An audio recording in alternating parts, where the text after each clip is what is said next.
It was a crisp autumn afternoon when I found myself under the hood of a beat-up black sedan that belonged to Jason, a coworker my wife Amanda had been unusually friendly with lately. Fixing cars had always been my thing, a meditative retreat where my mind could find clarity. Amanda, however, had suggested I help Jason with his vehicle, claiming his car troubles were becoming a teamwork distraction at her office. I wasn't entirely sold on the idea, but Amanda had a way of insisting that made me feel like resisting her requests was petty. So, there I was, sleeves rolled up, engine grease on my hands, and an uneasy feeling in my gut I couldn't shake. The moment of discovery came when I slid my hand under the driver's seat to retrieve a fallen bolt. My fingers brushed against something soft and delicate. At first, I thought it was a misplaced cloth or maybe a forgotten cleaning rag, but as I pulled it into the daylight, I froze. A crimson-red pair of lace underwear. The world around me seemed to tilt. My first thought was denial. It couldn't be hers. It had to be a coincidence, right? But as the seconds stretched into eternity, the sinking realization hit me: I'd seen Amanda wear this exact pair not too long ago. The metallic tang of betrayal mingled with the scent of motor oil in the air. My mind began racing, piecing together fragments of Amanda's recent behavior, her sudden late-night work meetings, the way she always seemed to have her phone clutched in her hand, and the inexplicable distance that had grown between us. The evidence in my hands felt heavier than the car's transmission. My heart pounded with a mixture of rage and disbelief, and yet, a cold, calculated resolve began to form. If Amanda thought she could outmaneuver me, she was about to learn how wrong she was. With deliberate care, I placed the underwear back where I'd found it and continued working on the car as if nothing had happened. My mind, however, was spinning with plans. This wasn't going to end with an argument or a tear-filled discussion. No, Amanda and Jason had written their own story, and I was about to rewrite the ending. I finished fixing Jason's car with a calmness that felt unnatural, like the eye of a hurricane. My hands moved automatically, tightening bolts and checking connections, but my mind was somewhere else entirely. The crimson lace haunted me, flashing before my eyes every time I blinked. When Jason strolled over, grinning like we were old buddies, I had to clench my jaw to keep from knocking his teeth out right there. "Man, thanks for this, Alex." "Amanda said you're a wizard with cars," Jason said casually, leaning against the side of the sedan. "Amanda said." Her name coming out of his mouth made my stomach churn. But I played along. I smiled, nodded, even cracked a joke about Jason owing me a beer. I handed him his keys, watched him drive off, and walked back inside my house where Amanda was lounging on the couch, scrolling her phone. "Everything good with Jason's car?" she asked without even looking up. I stared at her, at the woman I had married, trusted, and shared my life with. She looked so casual, so normal. "Yeah, all good," I said, my voice steady. I needed more information. I needed to be absolutely sure before I confronted her. The underwear was damning, but I wanted their whole story, the dirty details, the lies, the timeline. That night, Amanda fell asleep quickly, her back turned to me, as usual. I lay awake, staring at the ceiling, my mind racing with possibilities. Around 2 a.m., I slid out of bed, grabbed her phone from the nightstand, and walked into the bathroom. Her passcode was the same as always, our wedding date. The irony nearly made me laugh. I went straight to her messages. Nothing suspicious. Just casual chats with coworkers, including Jason. But something felt off. I switched to her emails. And there it was. A folder labeled work stuff. Hidden away were emails that painted a clear picture. Late-night plans disguised as client meetings, secret rendezvous during lunch breaks, and even one email where Jason mentioned how nervous he was that I might catch on soon. I felt like my chest was caving in. Every word I read felt like a dagger to the gut. I scrolled through their messages, seeing Amanda's flirtatious replies, her eagerness to meet him, the emojis she used, the same ones she used with me when we first started dating. When I closed her phone and looked at myself in the bathroom mirror, I barely recognized the man staring back at me. My face was pale, my eyes bloodshot, and my jaw clenched so tightly it hurt. I had enough proof now. But still, I didn't wake her up. I didn't scream or shake her awake to demand answers. No, I had a plan. The next day, I called in sick to work. Amanda went about her morning routine, kissed me on the cheek, and said she'd have another late meeting that evening. I nodded, watching her walk out the door without a shred of guilt on her face. As soon as she was gone, I grabbed my car keys and headed out. First stop, a lawyer's office. I wasn't going to be one of those guys who gets blindsided in divorce court. I laid everything out, every detail, every piece of evidence, and listened carefully as the lawyer explained my options. Second stop, Jason's workplace. I didn't walk in like a raging husband. No, I played it cool. I told the receptionist I was dropping off something Jason left in my car. She pointed me to his office. When I walked in, Jason looked up from his desk, confused. "Alex? What's up, man?" I closed the door behind me. "Oh, nothing much. Just thought I'd drop by and say hi, and let you know I found something interesting under your car seat yesterday." His face went pale. He stammered something incoherent, but I wasn't listening anymore. "You know," I continued, taking a step closer, "you're lucky I'm not the kind of guy who solves problems with his fists. But don't think for a second that you're walking away from this without consequences." Jason was sweating now, stuttering apologies and excuses, but I didn't care. I turned and walked out of his office, leaving him with his guilt and whatever pathetic excuse he was about to tell himself. On the way home, I prepared myself for the final confrontation with Amanda. I wasn't going to yell. I wasn't going to break things. But I was going to make sure she understood just how badly she had destroyed everything we had built together. As I parked the car in the driveway and walked into the house, I heard Amanda in the kitchen, humming to herself like nothing was wrong. She had no idea what was coming. I stepped into the kitchen, the door creaking behind me as I closed it softly. Amanda was standing by the counter, chopping vegetables for dinner, humming some cheerful tune like everything was normal. I could feel my pulse pounding in my temples, the weight of everything I had discovered hanging heavily on my chest. I took a deep breath, my mind sharpening, and then I spoke.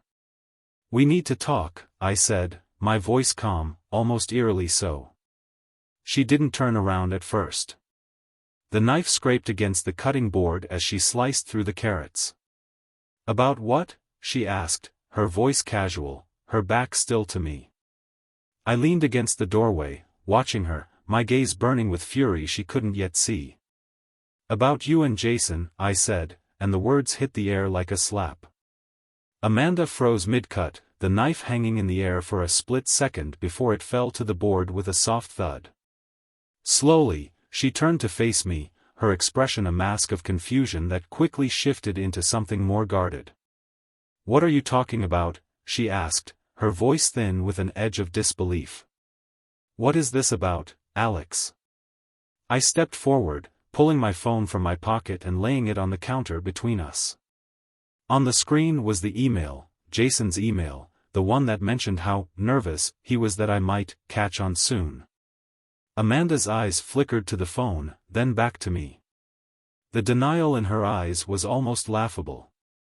She opened her mouth to speak, but I cut her off before she could spin her lies. "No need to lie, Amanda," I said coldly. "I've seen everything. The texts, the emails, the secret meetings. How long were you planning on keeping this from me?"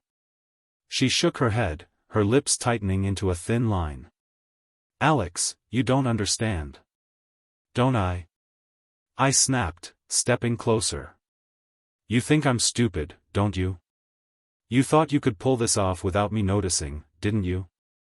Her face twisted, and for a moment, there was a flash of irritation in her eyes, the kind I hadn't seen before. It was like a mask slipped off, revealing something colder, something far more calculating beneath the surface. "Look, Alex," she began, her voice lowering into a more condescending tone, "I didn't mean for things to get this far. But you've been distant, okay?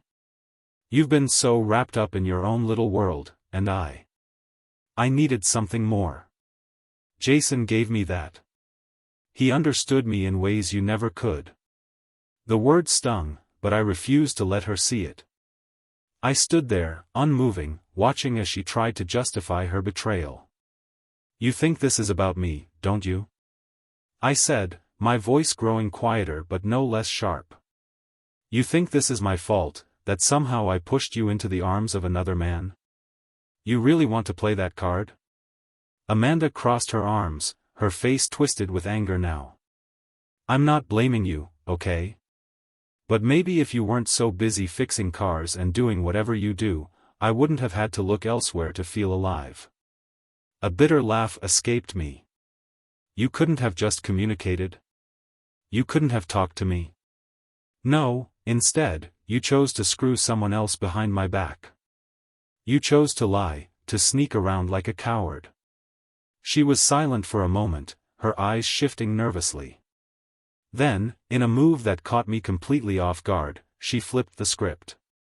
Her face twisted into something more vicious, her voice rising to a mocking tone. "You know what, Alex," she said, stepping closer, her hands planted firmly on her hips. "You're so predictable. You act like this is some huge surprise. You've been useless in this marriage for years. Always acting like you're so high and mighty. But honestly, I'm glad it's over. It's pathetic that you're still standing here, acting like you didn't deserve it." I felt my heart lurch in my chest. Was she seriously blaming me for this? The audacity. The sheer lack of any empathy or remorse was staggering. "I gave you everything, Amanda," I said, my voice low, almost a growl. "I trusted you. I loved you. And this is how you repay me? Please," she sneered, rolling her eyes. "You've been checked out for ages. And guess what? So have I." Jason actually listens to me. He doesn't need to fix cars to feel like a man. He actually pays attention. It was like a punch to the gut. She didn't even care. There was no guilt, no hesitation. She was so disgustingly casual about it all, as if she hadn't just shattered the foundation of everything we'd built together. A bitter silence fell between us, thick and suffocating. I stood there, feeling like the ground beneath my feet was crumbling. "Fine," I said finally, my voice low and even. "I'm done. You and Jason can have each other. I won't beg for you to stay." Amanda's face flickered with something close to smug satisfaction, like she had just won some twisted game. "Good. I don't want you here anymore either." I turned on my heel, walking out of the kitchen, the weight of her words crashing over me. She hadn't even apologized. She hadn't even shown the slightest ounce of regret. And as much as it hurt, I knew it was over. There was no saving this. She had made her choice. I left the kitchen with Amanda's words echoing in my head, a constant drumbeat of betrayal and disdain. My heart felt like it was encased in stone, cold and heavy. The finality of it all hit me in waves. She had given up on us.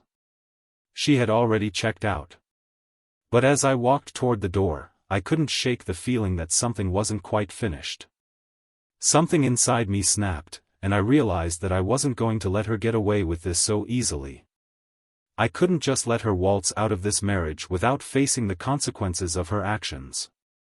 I reached for my car keys, but I didn't head for the driveway. Instead, I drove straight to Jason's apartment. I needed answers, and I was done being polite. The hours of listening to Amanda's dismissive attitude had shattered whatever restraint I had left. Now, it was time for Jason to feel the full weight of my fury. When I pulled into the parking lot of his complex, I didn't waste time. I marched toward his building, the adrenaline surging through my veins, making every step feel like it had a purpose. As I approached his apartment door, I hesitated for only a second. But then I knocked, hard, 3 loud raps. The door creaked open, and there stood Jason, still dressed in his work clothes, looking surprised to see me. His eyes flickered to my clenched fists and then back to my face. "What are you doing here, Alex?" Jason asked, trying to sound casual, but his nervousness was palpable. I didn't waste a second on pleasantries. "I'm here to talk to you," I said, my voice low and lethal. "About you and my wife." His expression shifted. A flicker of guilt, maybe fear, crossed his face, but he quickly recovered. "Look, man, I don't know what you're thinking, but—" "Don't," I cut him off, taking a step closer. "Don't play dumb with me. I know what's been going on. I've seen the emails, the texts. I know about you and Amanda. So don't try to sugarcoat it or act like I'm just some guy with a misunderstanding." Jason shifted uncomfortably, running a hand through his hair. "Alex, listen. I didn't mean for it to go this far, okay? It just kind of happened." He stepped back, looking at me like I was the one in the wrong. "You have to understand, things weren't good with you too. You were always gone, always busy. Amanda, she came to you, Jason," I said, cutting him off again. "You didn't have to entertain her. You didn't have to go along with it. But you did. You knew she was married. You knew the consequences, and yet you still played along. You've got no excuse for what you did." Jason's face flushed, and for a moment, I thought he might try to apologize, but then his expression hardened. "So what now, huh? You think you're gonna make me feel guilty about it? You think I'm gonna beg for forgiveness?" His tone was more defiant now, and I could feel my blood boiling. I wasn't here for his apologies. I wasn't here to make him feel anything. I was here to make him understand the damage he'd done. "I'm not here to beg for your apology, Jason," I said coldly. "I'm here to make sure you never forget what you've done. Because it's not just me you've screwed over. It's my life, my trust, my everything. And now, I want to make sure that you remember that. Every time you look at her, you'll know who you really took her from." His eyes flickered with something, remorse? Or maybe just the dawning realization that he hadn't walked away as clean as he thought. I took a step back, my fists unclenching as the anger burned through me like wildfire. "I want you to stay the hell away from her. You think you're gonna have her? Fine. But just know that it's not gonna be easy for either of you. I'll make sure of that."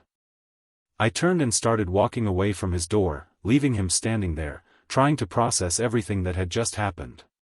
But something in the pit of my stomach told me that this wasn't over yet. Amanda had made her choice, and now I was making mine. I drove back home with my mind racing.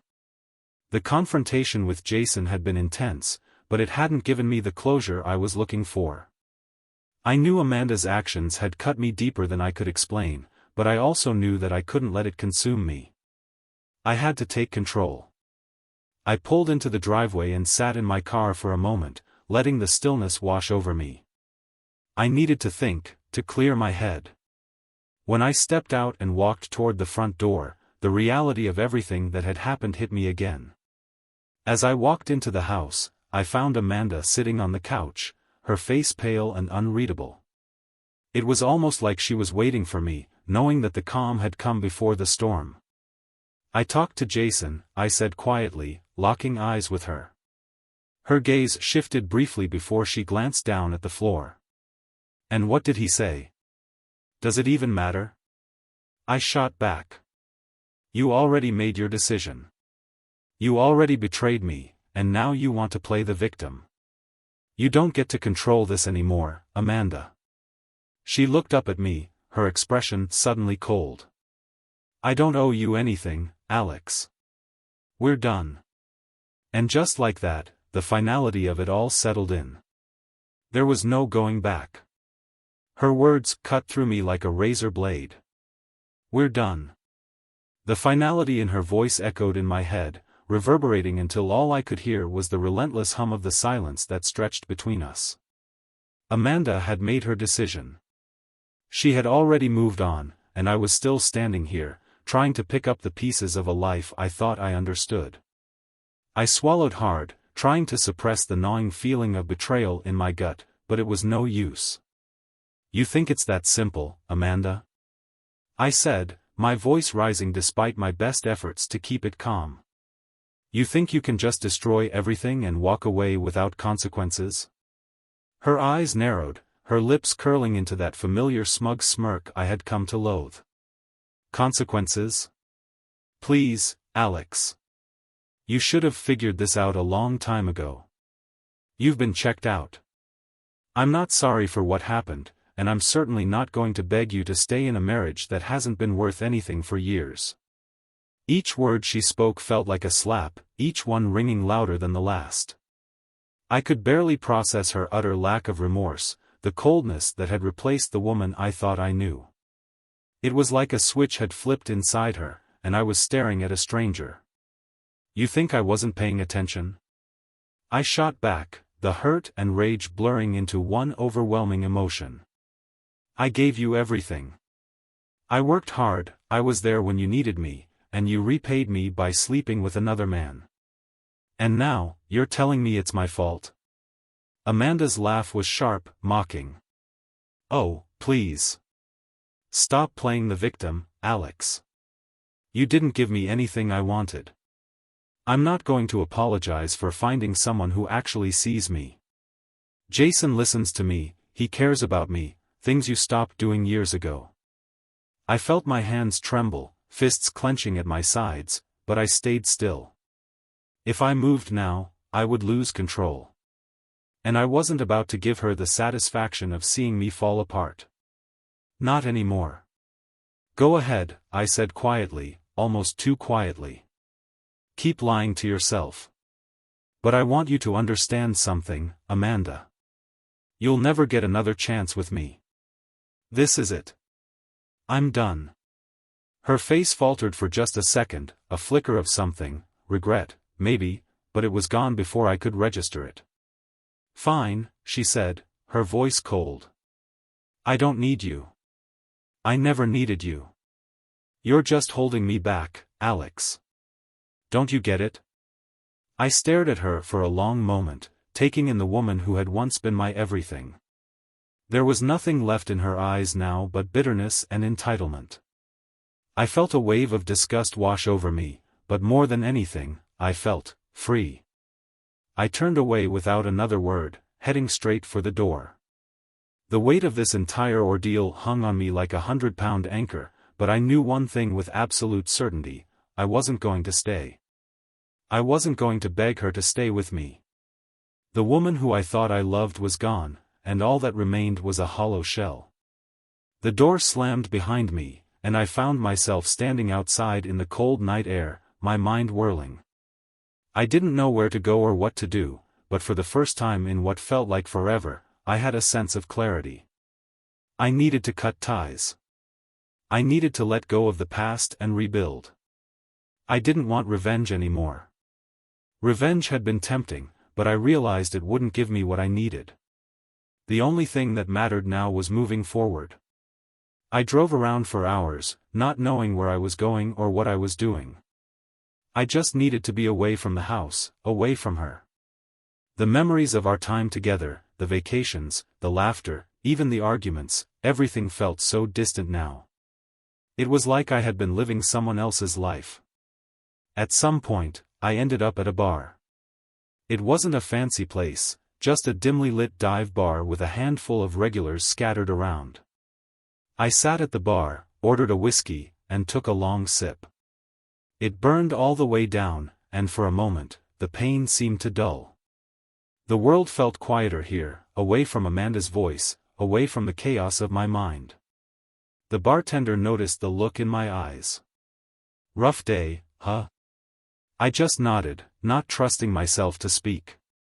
I could feel the tension in my shoulders, the weight of everything that had happened, but I wasn't sure where to even begin. I didn't want to talk about Amanda. I didn't want to think about her anymore. I spent the next few hours in a haze, lost in my own thoughts, trying to make sense of what had happened. Every time I thought I had the situation figured out, another layer would peel away, and the picture would become more complicated. I was angry, but more than that, I felt empty. I had trusted her. I had loved her. And she had taken all of that and thrown it away without a second thought. As the night wore on, I found myself thinking about what I wanted next. What would my life look like without Amanda? Without the woman who had been my everything? I didn't know yet. But I wasn't afraid of the unknown. I was done being afraid of what might happen next. It wasn't the end of my life. It wasn't the end of my story. It was just the beginning of something new. The days after the confrontation with Amanda and Jason were a blur. My life, once anchored in a predictable routine, had turned upside down, and the world seemed to spin faster every day. I barely slept, my mind racing through thoughts of the past, the present, and the future. But there was something I hadn't expected to happen, something that would shake everything I thought I knew. I woke up one morning to the sound of my phone vibrating against the nightstand. Still groggy, I reached for it, blinking at the screen as I saw Amanda's name flash on the display. The last thing I wanted to do was answer her call, but part of me, some part one couldn't quite silence, felt a flicker of curiosity. What could she possibly want after everything that had happened?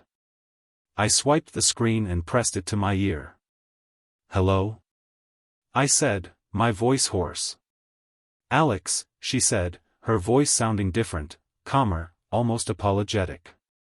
"We need to talk." I didn't respond at first. Part of me was still angry, still furious with her.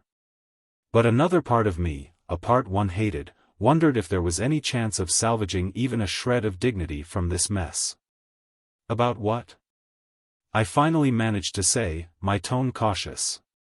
"I've been thinking about everything," she said. "I know I messed up. I know I hurt you. But I need to tell you something." I frowned, sitting up in bed as the weight of her words settled into my chest. "What is it?" There was a long pause on the other end of the line. "Alex, I don't even know how to say this, but I'm pregnant." The words hit me like a ton of bricks. I felt the room tilt, and for a moment, I was completely motionless. The words spun around in my head, colliding with each other as I tried to make sense of what she'd just said. "You're, what?" I croaked, my voice barely audible. "Pregnant," she repeated, her voice tight, as though she were holding back tears. "And it's Jason's." I don't know what to do, Alex. I never planned for this to happen. It did." I sat there, stunned. My mind was struggling to process the reality of the situation. Amanda, my wife, who had betrayed me, who had destroyed everything, was now telling me that she was carrying Jason's child. The weight of her admission crushed me. I felt nauseous, the bile rising in my throat. I laughed bitterly, the sound harsh and jagged. "So, what? You think telling me this is going to change anything? That I'm going to come rushing back to you? To the woman who betrayed me, who slept with another man behind my back, and now has his baby?" Amanda's voice wavered as she spoke. "I didn't mean for this to happen, Alex. You have to believe me." I was confused. I was confused? I interrupted, my anger rising again. "Is that your excuse? You weren't confused when you were sleeping with him, Amanda. You weren't confused when you were texting him, sneaking around behind my back. You knew exactly what you were doing." I was pacing now, unable to keep still. My thoughts were a tangled mess, swirling around in my mind, but all I could focus on was the sickening realization that Amanda had destroyed everything, and now, she was trying to drag me into her mess even further. "I'm not asking for forgiveness, Alex," Amanda said, her voice quieter now. "I just need you to understand that I didn't know what else to do. I was lost. And I made some horrible choices. But, this is happening, whether we like it or not." The silence between us stretched for what felt like an eternity. I could hear her breathing on the other end, waiting for me to say something, anything. But what could I say? What could I possibly say to this woman who had broken every ounce of trust we'd built? "I don't know what you want from me, Amanda," I said, my voice now distant, cold.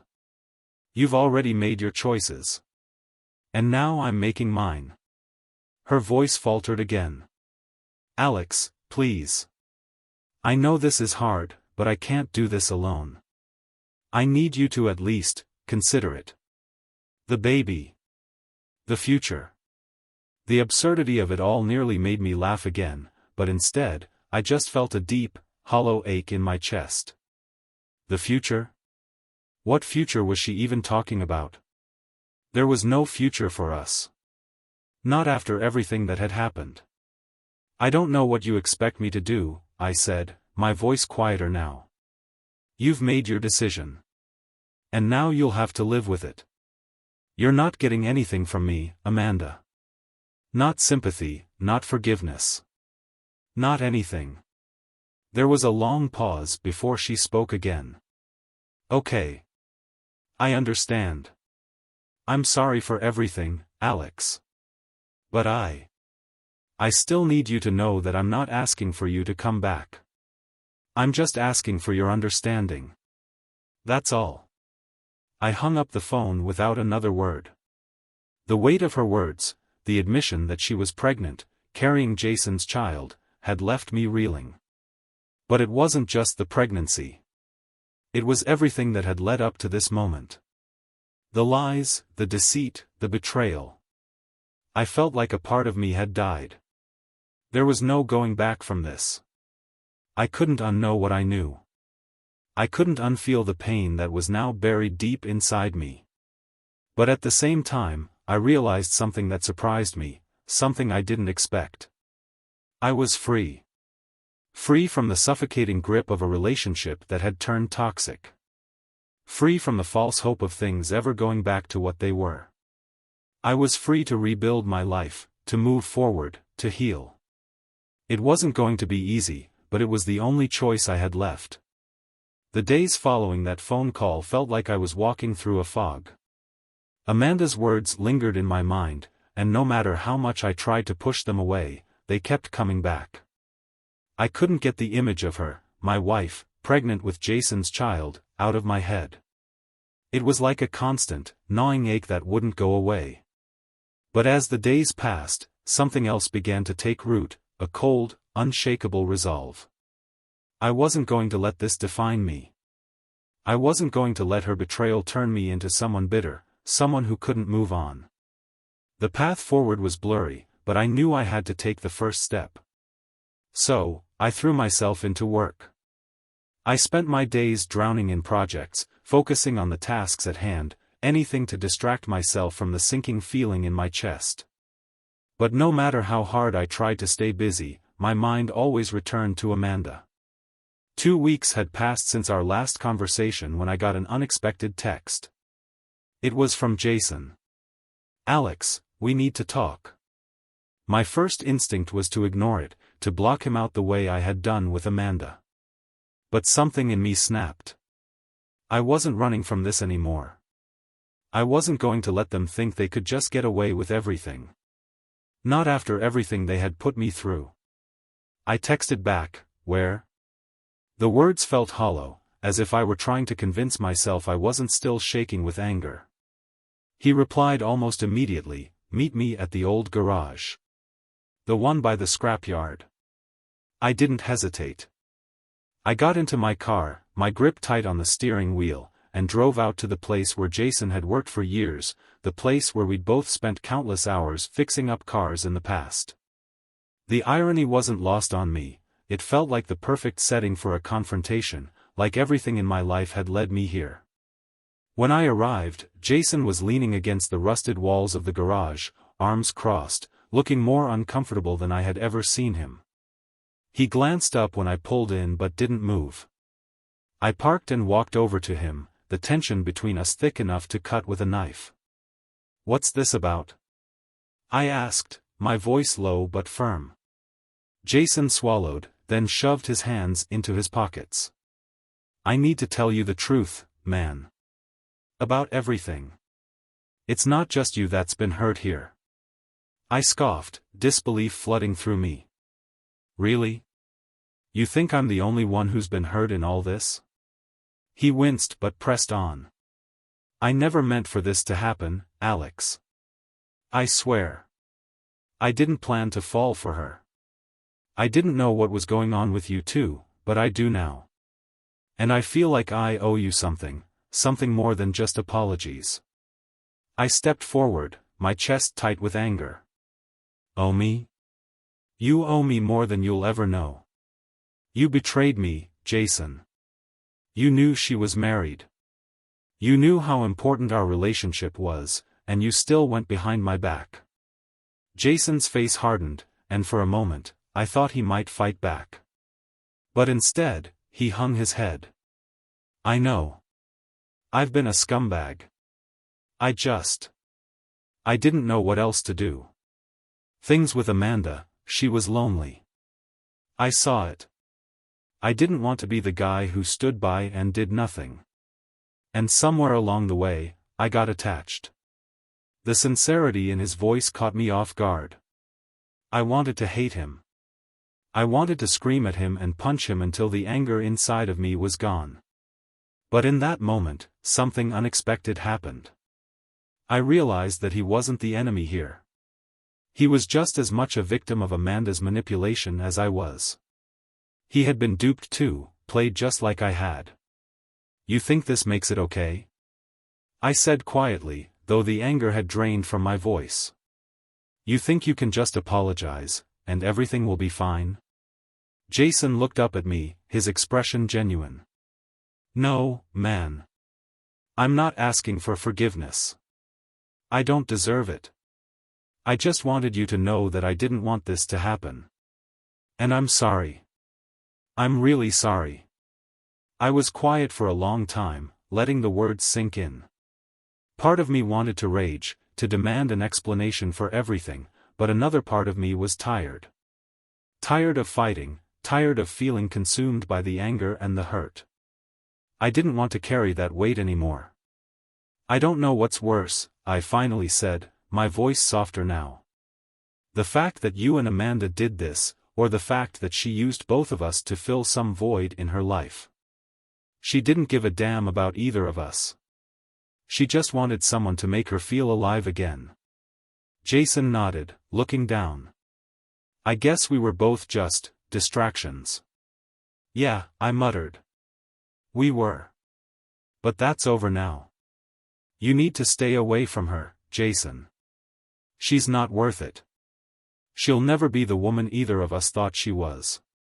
And as for me," I paused, my throat tight. "I'm done with her. I'm done with both of you." Jason gave a small, regretful nod. "I get it. I won't bother you again, Alex. I won't." I didn't even bother saying goodbye. I just turned and walked back to my car. The weight of the past weeks hung heavy on me, but in that moment, I felt something else.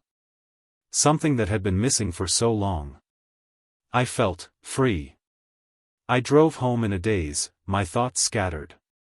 The conversation with Jason had been unexpected, far more civil than I had imagined. It wasn't about forgiveness, it wasn't about reconciliation, but something about it had felt like closure. For the first time in weeks, the tight knot in my chest had loosened. I didn't know where the road ahead would take me, but I knew it was my choice now. I was done with Amanda, done with the lies, done with the betrayal. As I walked through the front door of the house, the emptiness hit me. The place that once felt like home now felt like a museum of my past. The echoes of laughter, the quiet moments we had shared, it all seemed like it belonged to someone else. It was hard to accept that everything I had known for so many years had crumbled, but there was something undeniably freeing in it. I wasn't trapped in that false reality anymore. I went to the kitchen, grabbed a bottle of whiskey, and poured myself a drink. I hadn't had much of an appetite lately, but I needed something to dull the edges of my thoughts. The glass trembled in my hand as I took a long sip. My mind wandered to the last time I had felt this kind of numbness. It was years ago, before Amanda and I had even met. The loss of innocence, the disillusionment of love. It was the same feeling, but now, it was sharp, real, and raw. It felt like the final layer of protection had been peeled away. As I sat there, swirling the amber liquid in my glass, I heard the sound of footsteps outside the front door. My first instinct was to ignore it, to tell myself it was nothing. But the footfalls grew louder, closer, and before I could think twice, there was a knock at the door. I froze. For a split second, I thought it might be Amanda. But that seemed impossible. After everything that had happened, why would she come here? Why would she even bother? I set the glass down slowly, my hands shaking slightly, and walked toward the door. I didn't know what to expect, but when I opened it, I was completely unprepared for what I saw. It was her. Amanda stood on the other side, her face pale, eyes wide, like she was in shock. She was holding something in her arms, something small, wrapped in a blanket. "Alex," she said softly, her voice trembling. "I need to talk to you." I stared at her for a moment, speechless. The last time we spoke, I had told her I was done. I had told her to leave me alone. And yet here she was, standing on my doorstep, like everything that had happened didn't matter. "What are you doing here?" I managed to ask, my voice low, despite the storm of emotions swirling inside me. I know I don't deserve anything from you," she said, her eyes glistening with unshed tears. "But please, just listen." I was about to close the door, about to walk away from this one final moment with her, when she took a step forward, almost pleading. "Alex, please. I can't do this without you. I don't know what else to say. The truth is, Jason. Jason left me. He said he couldn't do it. He told me he couldn't be the father. So, I came here. I thought maybe you could help me." I could hardly believe what I was hearing. After everything, after the lies, after the betrayal, Amanda was now standing here, asking for my help. The anger, the disbelief, the exhaustion, it all hit me at once. "What do you mean, you can't do this?" I asked, my voice shaking with frustration.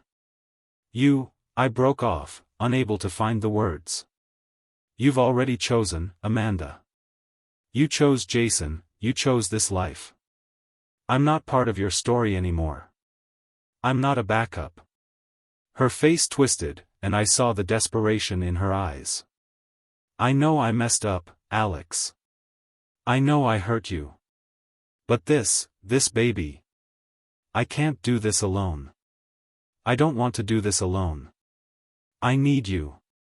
I stood there, staring at her, trying to process what she was asking.